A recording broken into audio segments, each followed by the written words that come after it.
e houve luz. Eu gostaria que os irmãos agora imaginassem aquele momento, aquele tempo em que Deus fez isso tudo. A Bíblia aqui deixa claro, no princípio, criou Deus os céus. Nós sabemos logo que são vários e muitos céus, e a terra, única terra. Então, a nossa mente vai, agora o que vai acontecer na terra. A terra, porém, era sem forma, vazia. Havia trevas sobre a superfície do abismo. E o Espírito de Deus pairava sobre a superfície das águas. Você imagina a terra amorfa, sem forma, vazia, trevas cobrindo. O que era aquilo, afinal de contas? Caos. Caos. Mas o Espírito de Deus pairava sobre a superfície das águas. Vamos olhar. Quando você olha esse verbo pairar, no inglês ele dá uma expressão mais sólida, eu acho que eles dizem hovering.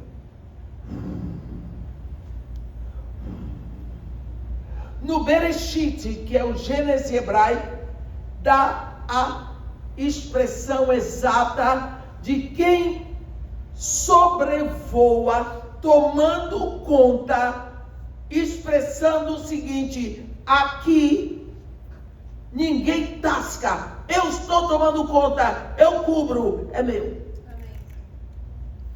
E a Bíblia diz que o Espírito Santo, o Espírito de Deus, sobrevoava, cobria, pairava. Ele não tocava o caos. Ele não tocava o caos. Quanto tempo o Espírito de Deus ficou cobrindo aquele caos, não sabemos. O fato é que a Bíblia nos diz que um dia o pai foi lá e disse o verbo, a palavra, no imperativo: haja luz. Quando esta palavra cai ali no caos, houve uma explosão. Pá! O caos cedeu, o cosmos começou. Ali começou a criação, naquela explosão. Nunca mais caos. Nunca mais terra sem forma. Nunca mais terra vazia. Nunca mais. Isso nos ensina, desde o princípio, na abertura da palavra de Deus, que Deus cria tudo através da palavra com o Espírito, do Espírito com a palavra. O Espírito de Deus cobria, nada acontecia. Quando vem a palavra, houve o começo de tudo. Esta equação, Espírito mais palavra igual criação, vai acompanhar todo o Evangelho, todo o trabalho que Deus tem em nós. Vamos dar mais um exemplo. Vamos para o Novo Testamento. A Bíblia diz que o anjo Gabriel chegou numa cidadezinha pequena da Galileia. Tinha lá uma moça, virgem. O nome dela era Maria. Como era o ventre dela? Era igual o ventre da sua filhinha, de 2, 3, 10 anos. Sem forma. Vazio. Por quê? Porque é virgem. Não havia forma. E o anjo Gabriel diz para ela: olha, ele diz, ele traz a palavra, o verbo, terás um filho. Ela diz: como? não conheço varão. Em algumas traduções tem como se eu não tenho relações com homem nenhum. O que aconteceu ali? O anjo disse para ela: ué, você não sabe como é não? Eu sei. Maria, está escrito lá no Bereshit como é que isso acontece. A palavra que eu botei no seu ventre não vai funcionar sozinha não. Eu sei como é, Maria. Sabe como é? O Espírito Santo te cobrirá. E o ente que de ti nascer será chamado Filho do Altíssimo. O que ele estava dizendo para Maria é o seguinte: Maria, o verbo, a palavra já está no teu ventre. Porque eu disse, terás um filho. Mas falta o Espírito Santo cobrir.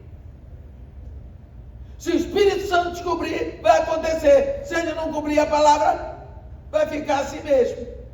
Aí Maria diz: eis aqui a serva do Senhor, faça-se em mim segundo a sua palavra. Pá! Explosão! O Espírito Santo cobriu aquele ventre e formou Jesus. Aqui, palavra mais espírito para formar um homem. Vamos dar mais um exemplo. Vocês lembram que todo o ministério de Jesus, ele foi chamado de mestre, Rabi. Rabi significa meu mestre. Mestre. Ele ensinava a palavra, ele pregava a palavra. A Bíblia deles, naquela época, era só o Antigo Testamento. Então, aqueles discípulos de Jesus, eles eram ensinados, eles recebiam a palavra todo o tempo. Porque você já pode imaginar o que seja a palavra de Deus ministrada pelo próprio Deus? Porque Jesus Cristo é Deus. É o Deus visível, é o Deus palpável, é o Deus possível. Quando Jesus subiu aos céus, aqueles discípulos estavam encharcados da palavra de Deus. Aqueles homens sabiam a palavra de Deus. Você lembra no dia de Pentecostes? Pedro, um pescador da Galileia, ele sabia a profecia de Joel de cor para citar para todos aqueles piedosos que estavam lá em Jerusalém. Ele citou de cor: acontecerá naqueles dias, diz o Senhor, que derramarei do meu espírito sobre toda a carne. Ele disse de cor, por quê? Porque ele passou 3 anos estudando a palavra com Jesus. Ele podia ter dito: João, pega ali o livro do profeta Joel. Não, ele sabia de cor. Aqueles homens, com toda a palavra que receberam, eles eram confusos, eles eram brigões, eles criavam problema. Um vendeu o mestre, o outro quase matou o soldado Malco do sumo sacerdote, cortou a orelha do homem. Era assim. Jesus Cristo os levou para Betânia. E perto de Betânia, ele estava dando as últimas bênçãos, quando os discípulos observaram que Jesus estava sendo sugado da terra. Ele estava subindo. Ficaram perplexos, porque nunca imaginaram aquilo. Voltaram para Jerusalém e foram se fechar num cenáculo, com medo dos judeus, está escrito. Ficaram 10 dias ali. Era o momento em que Jerusalém estava cheio de homens judeus piedosos de muitas nações que vieram, porque Deus tinha determinado, Deus determinou 7 festas deles. Eu aproveito a oportunidade para avisar os irmãos. Muitas vezes nós achamos que essas festas são festas de Israel. Não, são festas do Senhor. no capítulo 23 de Levítico, Deus diz assim: disse o Senhor a Moisés: fala aos filhos de Israel e dize-lhes: as festas fixas do Senhor que proclamareis serão santas convocações. São estas as minhas festas. Quais são as festas? Páscoa, pães asmos, primícias, Pentecostes, trombetas, expiação e tabernáculo. São estas as 7 festas. Nessas festas, os judeus piedosos que estão na diáspora, em outras nações, eles passam o ano guardando dinheiro, fazendo economia. E nessas festas eles sobem a Jerusalém para celebrar, para adorar, para louvar, para ofertar, para entregar os seus dízimos. Então, durante a época dessas festas, Jerusalém fica apinhada de judeus piedosos e também de prosélitos. Prosélitos são aqueles que não são judeus, mas que seguem a religião judaica. Então, exatamente agora que os discípulos de Jesus, cheios da palavra, estavam escondidos, fechados no cenáculo, a cidade estava cheia de judeus piedosos, esperando o dia de Pentecostes. No dia de Pentecostes, esses discípulos de Jesus ouviram, a Bíblia diz, um som do céu, como de um vento impetuoso que encheu toda a casa. Apareceram entre eles distribuídas línguas como de fogo, e eles passaram a falar em outras línguas, segundo o Espírito os direcionava a que falassem. No momento em que vem este vento, estas línguas de fogo, eles ficaram tão cheios, tão absolutamente explosivos, que eles abriram as portas. O que foi que aconteceu ali? A palavra já estava neles, porque Jesus ministrou essa palavra durante esses 3 anos. Agora o Espírito vem sobre essa palavra. Aleluia. Houve a grande explosão de vida. Aqueles homens nasceram no Espírito e não puderam mais ficar fechados. Nada de medo. Eles abriram a boca, glorificando a Deus, falando das maravilhas de Deus em todas as línguas que estavam por ali. O que foi que aconteceu? O Espírito vem sobre a palavra que já está lá dentro. Há um momento no Evangelho em que Jesus Cristo está conversando com uma mulher no caminho da Galileia, numa cidadezinha chamada Sicar. Esta mulher é conhecida como a mulher samaritana. E este diálogo acontece no capítulo 4 do Evangelho de Jesus Cristo segundo João. E entre tantas coisas, quando Jesus Cristo diz para ela, sem que ela houvesse dito para ele, que ela tinha tido 5 maridos, ele diz para ela: 5 maridos tu já tiveste, e este com quem vives ainda não é o teu marido? Ela disse: ei, vejo que tu és profeta. Ela já tinha dito que Jesus era judeu. Agora ele mudou de status, ele é profeta. Depois ela o chama de Senhor. E ele diz para ela: não, eu sou o Cristo, eu mesmo. Sim, mas quando ela vê que ele é profeta, ela mudou o assunto para um assunto espiritual. Já que ele é profeta, vamos para o assunto espiritual. E ela diz para ele: nossos pais adoram neste monte, mas vocês, os judeus, adoram em Jerusalém. Qual é o lugar da adoração? Porque os judeus adoravam no templo em Jerusalém. Os samaritanos adoravam no Monte Gerizim. Aquela mulher quer dizer para ele qual é o lugar certo da adoração. E Jesus, naquele jeito que ele tem, ele diz para ela: mulher, não é onde adorar, é como adorar.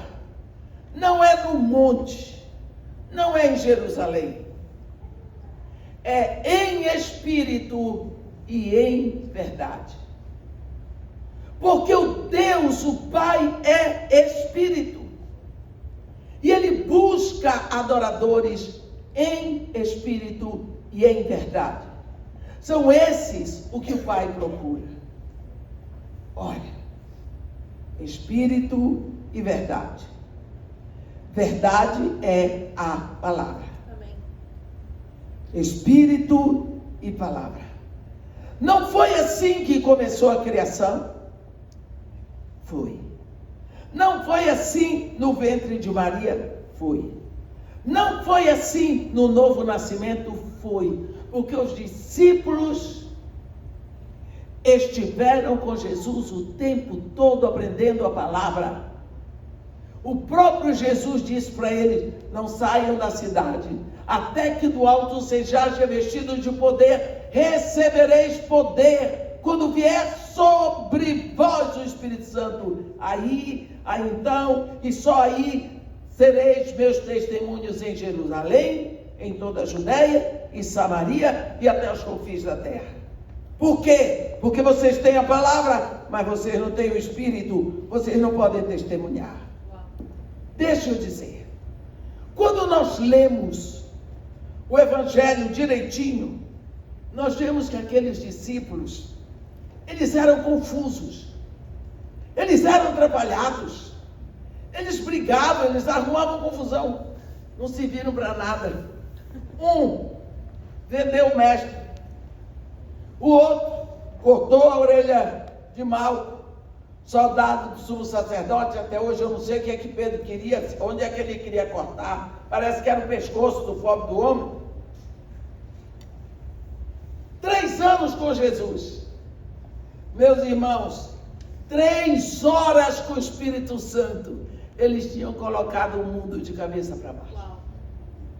3 horas com o Espírito Santo, já 3.000 almas receberam vida.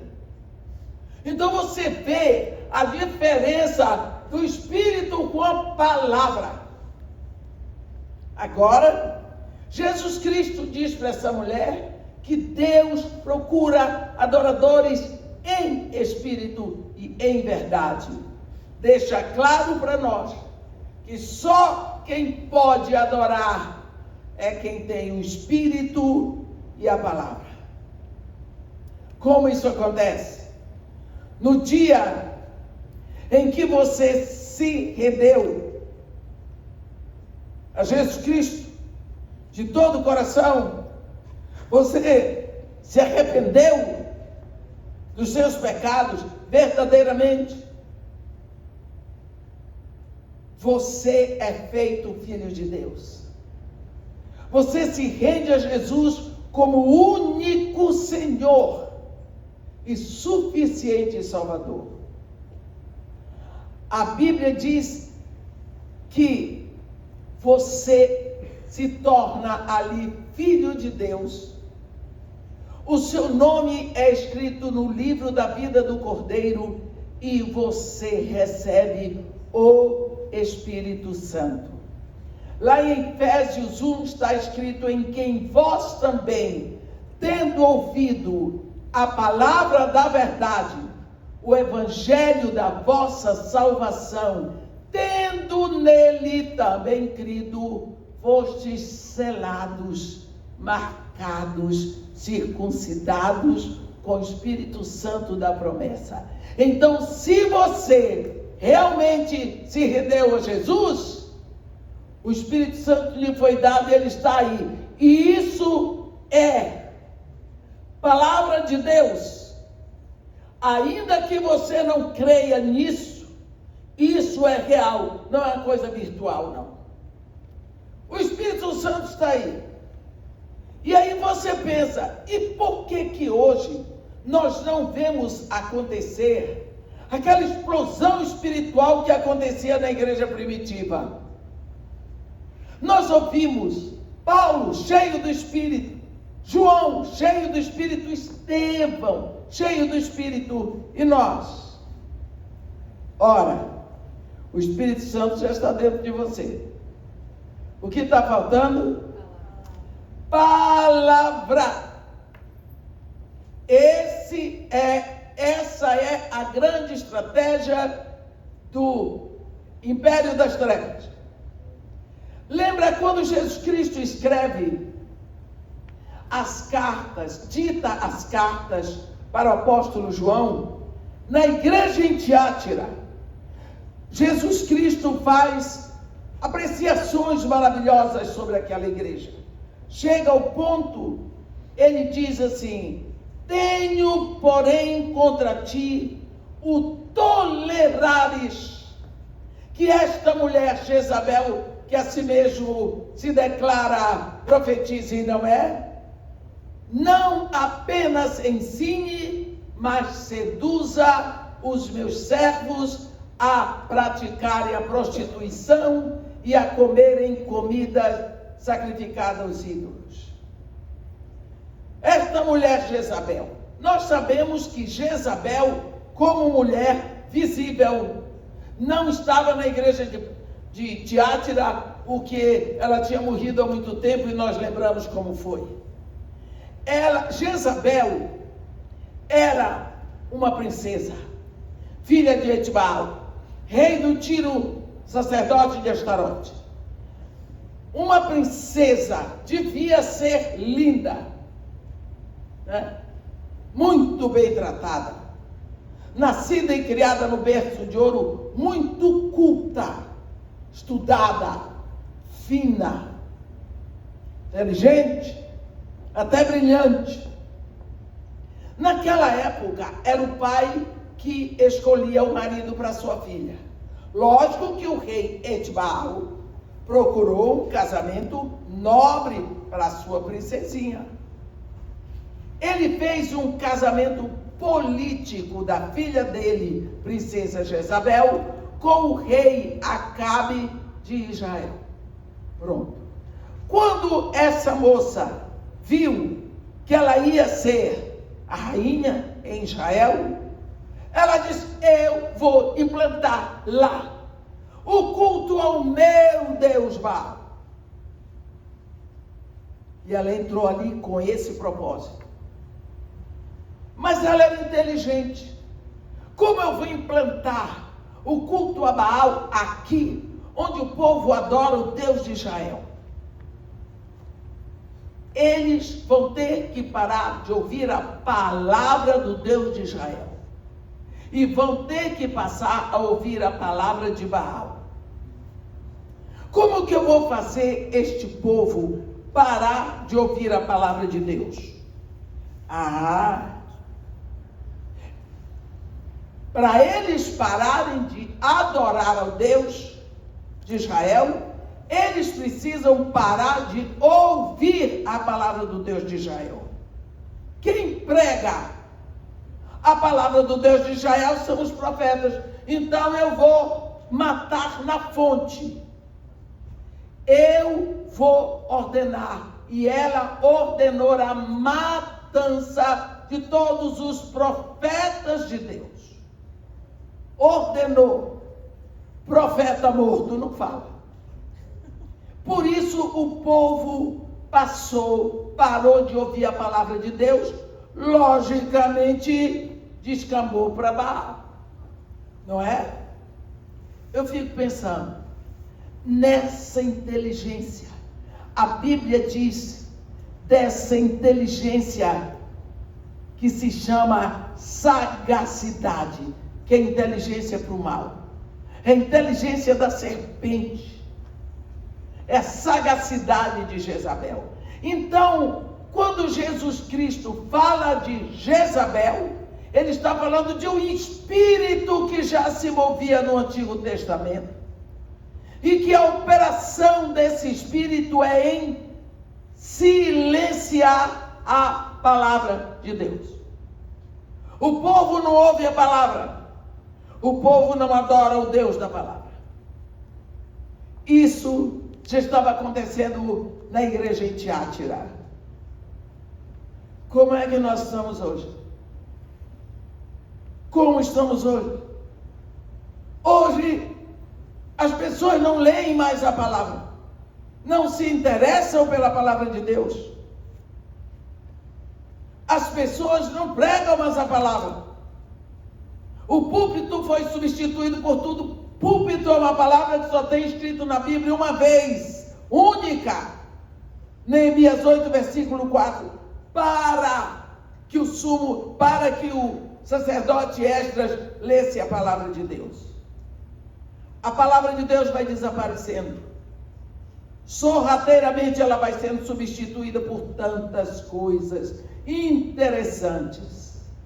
E porque a palavra de Deus não é lida, não é vida, não é memorizada, o que acontece?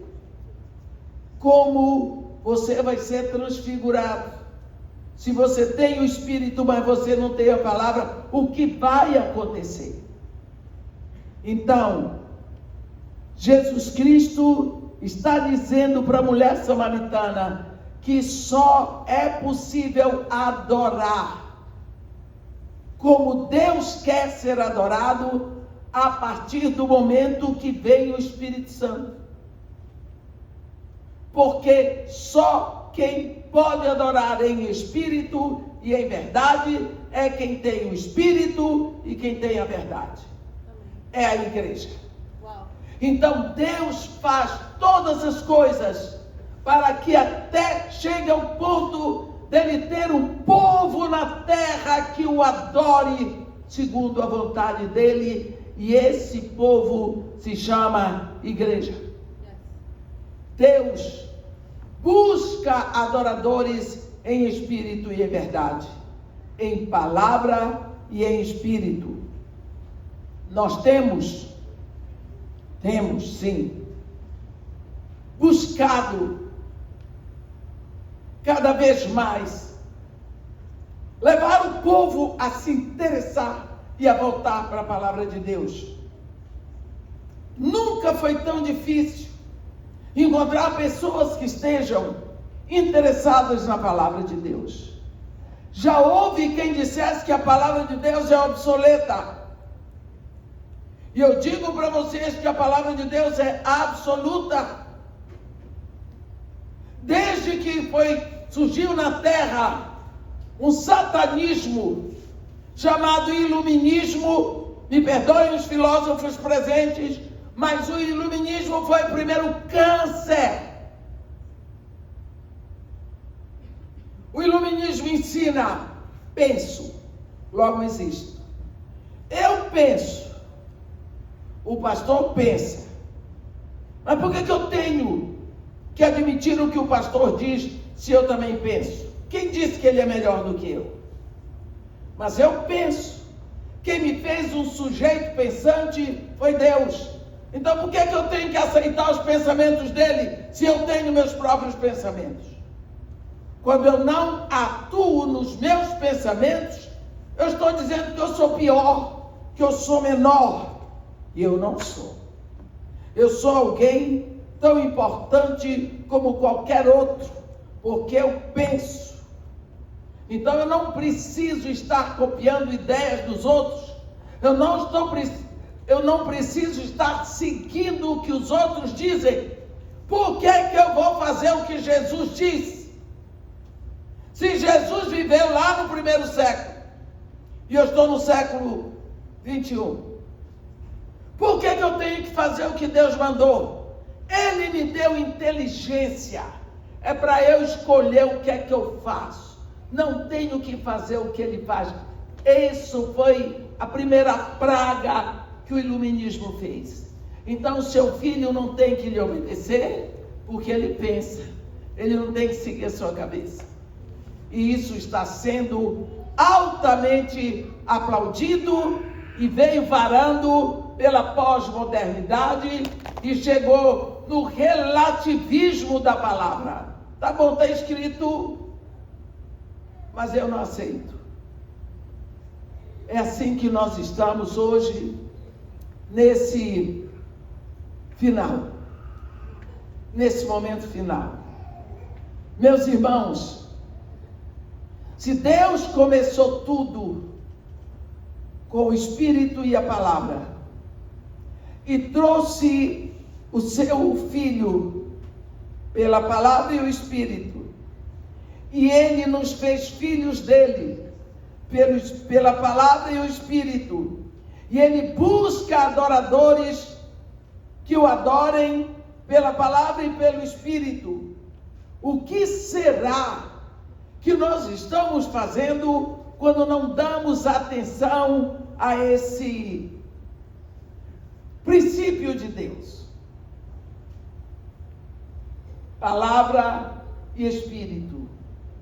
Você pergunta: quanto tempo eu gasto com a palavra de Deus? Durante a semana. Quanto tempo eu gastei com a palavra de Deus ano passado? Quanto da palavra eu ingeri? Quanto da palavra eu trouxe para que o Espírito faça em mim uma transfiguração? Porque lá em Romanos 8, no versículo 29, está escrito: e aqueles que de antemão conheceu, a esses também predestinou para serem feitos conformes à imagem de seu Filho. Como o Espírito vai me transfigurar em Filho de Deus? Se ele não tem o material necessário, o Espírito está dentro de mim, cadê a palavra? Lá na Bahia, na ilha de Itaparica, uma ilha belíssima do recôncavo baiano, eles fizeram um paredão assim bem alto, porque o mar invadia a rua principal, a beira-mar. Fizeram um paredão bem alto, e aqui eles deixaram muitas pedras grandes ali, pedras, como se fosse um quebra-mar, que a maré vem, mas ela não sobe para a rua. Todo o calçadão da beira-mar da ilha de Itaparica. O baiano de lá da ilha,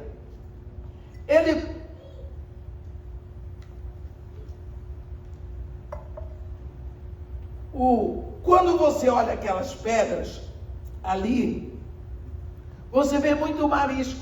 Eles ficam ali, os mariscos, e quando a maré vem, quebra a casca.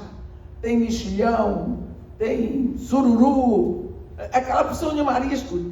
A casca deles é quebrada ali por causa da batida da água nas pedras, eles ficam quebrados. Então o baiano lá da ilha, ele diz assim: no embate entre a maré e os rochedos, quem entra pelo cano são os mariscos, porque eles estão no meio.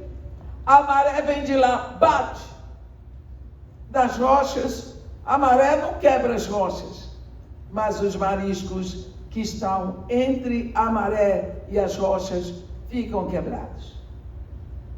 Eu me lembrei muito disso, quando lá em 2 Coríntios, no capítulo 3, Paulo diz que quando Moisés foi estar com Deus, ele ficou tanto tempo exposto à glória de Deus, que quando ele desceu, o rosto dele brilhava. O povo ficou maravilhado. Mas, com o passar dos dias, Moisés viu que o brilho estava desaparecendo. Então, ele botou um véu para cobrir. Paulo de Tarso, ele nos diz que conosco é diferente. Esse Deus que estava do lado de fora de Moisés, ele mudou de residência para dentro de mim pelo seu Espírito. E daqui de dentro de mim, ele quer expressar a sua glória. Como que isso acontece? Quando eu abro a palavra, eu abro a Bíblia, desculpe. A Bíblia está aberta aqui, mas a palavra está fechada. A Bíblia está aberta, mas a palavra está fechada. O Espírito daqui, de dentro de mim, ele incide contra a palavra, e a palavra vem para o Espírito. Quem está no meio sou eu. Você entendeu? Eu sou o marisco. E então quem vai sofrer a transfiguração, o efeito, sou eu. E ele diz, eu gosto da versão amplificada do inglês, que diz assim, no versículo 18, e todos nós, com o rosto descoberto, continuamos a contemplar na tua palavra, é como um espelho diante do qual nós vamos sendo continuamente transfigurados num crescente esplendor, de um degrau de glória em outro degrau de glória, e isto vem do Senhor lá de dentro, que é o Espírito. É o Espírito. Pense uma coisa, Deus quer fazer de você um filho exatamente como Jesus que é filho, porque Jesus é o modelo. Como Deus vai fazer isso? Ninguém pode fazer de mim um filho igual a Jesus, a menos que ele conheça Jesus muito. E quem conhece Jesus é o Pai e o Espírito. Então o Pai me dá o Espírito, para que o Espírito faça de mim um filho igual a Jesus, que Jesus é o modelo. Deixa eu dizer para vocês, se nós queremos fazer uma surpresa para o pastor, vamos fazer uma surpresa. Nós vamos fazer a estátua do pai do pastor, e nós vamos botar ali na frente, para ele ficar bem feliz, a estátua do pai dele. Então, nós temos aqui na igreja uma grande escultora, Luciana. Luciana, minha filha, nós gostaríamos que você fizesse a escultura do pai do pastor, para nós botarmos lá na frente da igreja. Ela diz, gostaria muito, mas eu não conheço. Eu nunca vi o pai do pastor. Eu não sei como ele era, como eu vou fazer a escultura. Mas olha, a Fernanda viveu com o pai deles, nasceu na casa deles, conhece o velho todo, e ela é uma grande escultora. Então nós vamos para a Fernanda e dizemos, Fernanda, você poderia, ela disse, para mim vai ser uma honra. Aí nós damos para ela um bloco de mármore, vou melhorar um pouquinho, de alabastro, e ela bota o bloco na frente, pega a banquetinha, a marreta e a talhadeira e começa, vai sobrar pedaço para todo canto. Um dia ela chama a turma e diz, olha, a estátua está pronta, agora eu preciso do tripé, como é o nome lá, pedestal, para botar. Prepara o pedestal, bota na frente da igreja, o pastor vai chegar aqui 9 horas da manhã, 8 horas, tira a cobertura, está lá o velho. Ninguém sabe quem é esse, ninguém sabe. Quando o pastor chega, ele diz: ei, meu pai! Ele reconheceu. Até o sorriso, até a expressão, até a careca. Só quem pôde transferir para aquela rocha morta, fria, dura, a expressão do pai do pastor foi quem o conhecia tão pessoalmente. Só quem pode me transformar, pecadora, morta nos meus pecados e delitos, num filho de Deus igual a Jesus, é quem conhece Jesus. É o Espírito Santo. Por isso, ele é chamado por alguns de o escultor silencioso. Ele vai trabalhando você. Ele usa esse material, a palavra. Então você vai crescendo e ficando cada vez mais parecido com Jesus, trazendo palavra.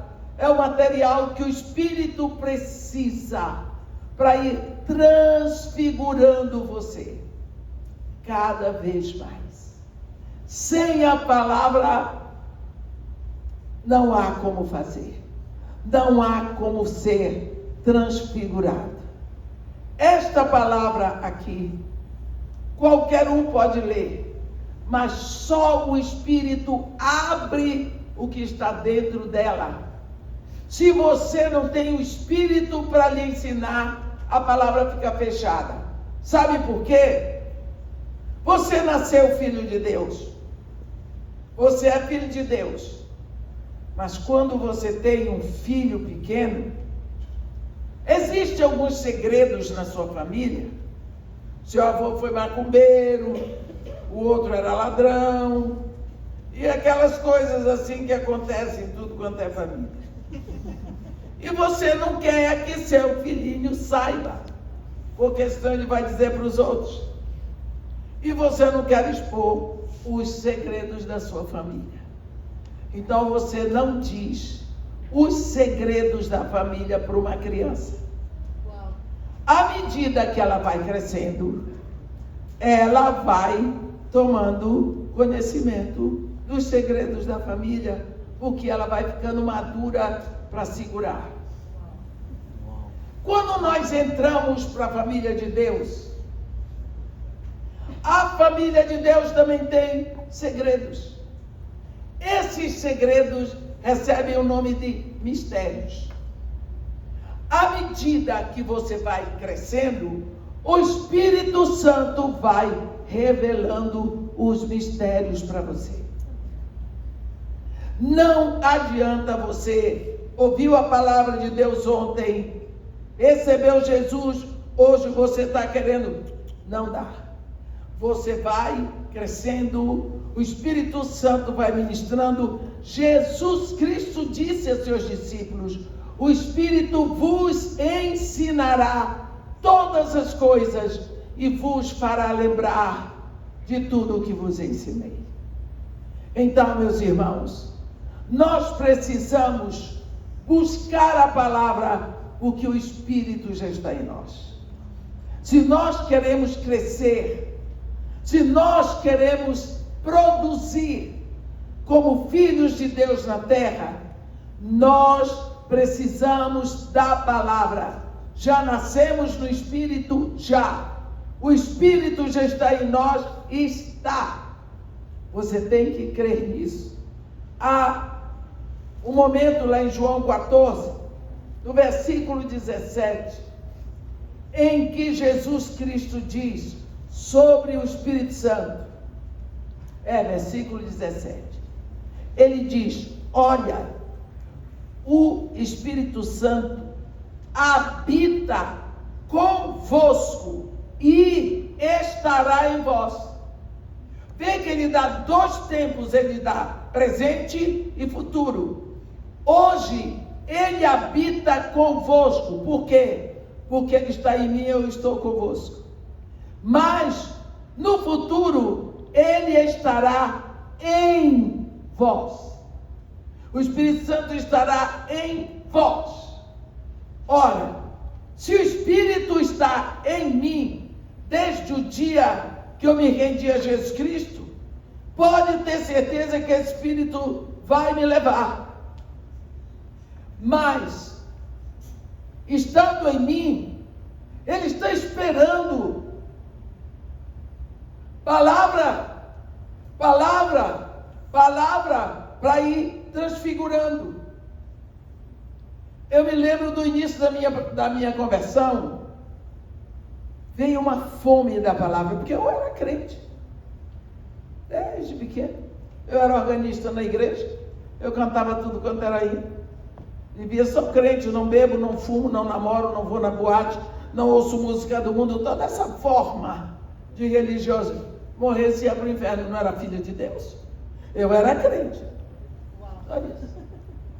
Como se os demônios não crescem. Está lá em como é o nome dele? Tiago 2, né? A fé morta, a fé demoníaca e a fé dinâmica. Mas quando houve a minha verdadeira conversão, gente, veio uma fome. Eu comia essa palavra, comia, literalmente. Marido saía de manhã para o trabalho, eu ia para o sofá com a Bíblia. Fazia tudo muito rápido dentro de casa para ficar com a Bíblia. Eu comia essa palavra. Eu comi, literalmente. Depois de uns 3 anos assim, ouvi dizer na minha igreja que ia chegar uma profetisa da Irlanda. A minha igreja é uma igreja de língua inglesa no Brasil, e na minha igreja não é ficar com negócio de profecia, expulsão de demônio, nada disso. É aquela igreja assim quadradinha, tradicional. Então, eu queria ver, nunca tinha ouvido falar negócio de profeta dentro da igreja.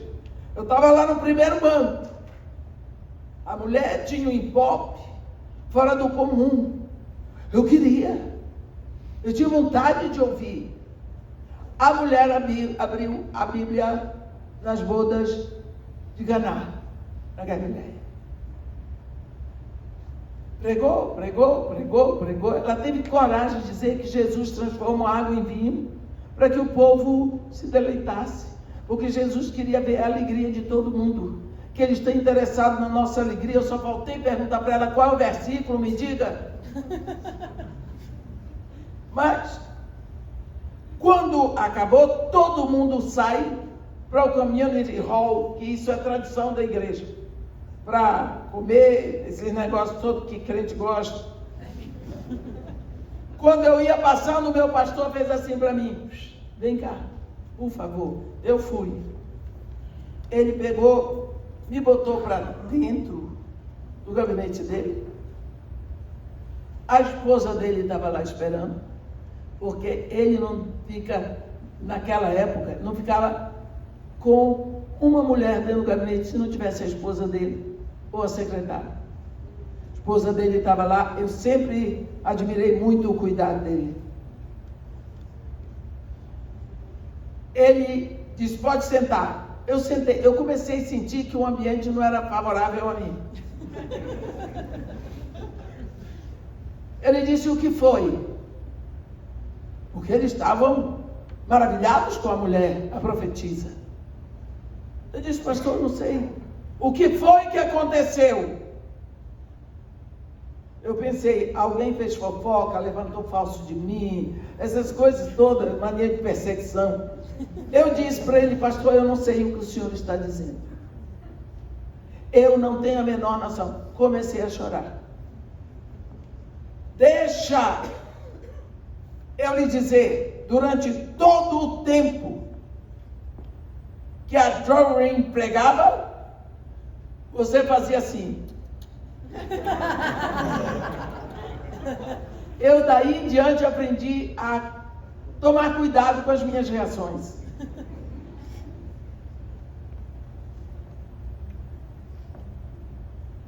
O que foi que aconteceu?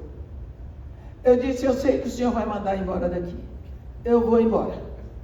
Eu quero lhe dizer para o senhor que eu não aceito o que ela pregou. Como? Não aceito. Não aceito. Pastor, o povo que vinha para o casamento tinha que se purificar na água daquelas cestalhas. Depois que Jesus Cristo transformou a água em vinho, quem vinha ia se purificar onde?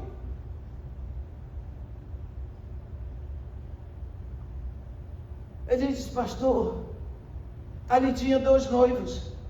Tinha o noivo do casamento que não conseguiu o vinho para todo mundo, mas tinha um grande noivo que é Jesus. Ele estava dizendo, pela resposta que deu a mãe dele, ele estava dizendo, mulher, não chegou a minha hora, não é o meu casamento.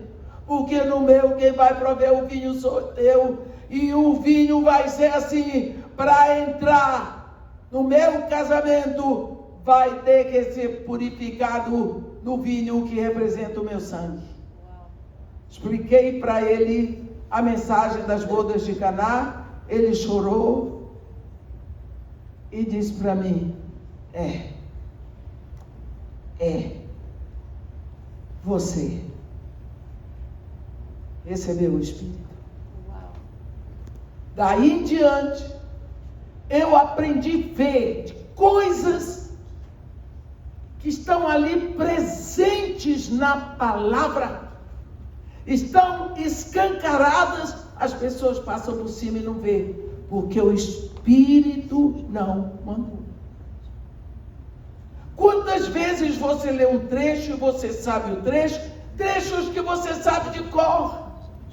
Eu estava falando hoje de manhã, eu passei uma semana elevada com o primeiro capítulo da carta de Judas, quando ele diz, guardados em Jesus Cristo. Eu nunca tinha visto aquilo, eu sei a carta de cor.